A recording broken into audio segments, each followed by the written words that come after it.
कुच्चिएको गाइरी बोकेर मात्रै हुन्छ भने श्रम गरेपछि त देशको विकास हुन्छ नि, गफ गरेर हुन्छ? त गाइरी अलि नयाँ ल्याएको भए नि हुन्थ्यो नि हर्क सामान किन थाहा कुच्चिएको छैन तपाईँलाई?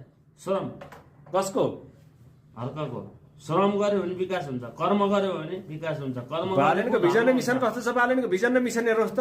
वाउ के छ? के छ अलि विश्व बालनको पछाडि छ तपाईँ एक्लै।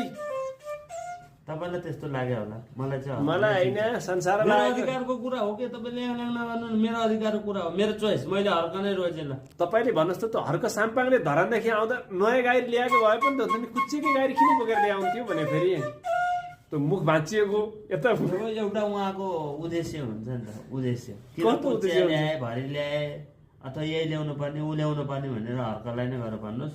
मैले चाहिँ हर्कलाई नै छाने, हर्क नै बेस्ट माने। त्यो कुच्चिएको गाडीको ल्याउनुको कारण चाहिँ त्यहाँ सिंहदरबारमा पुलिसले खोसेर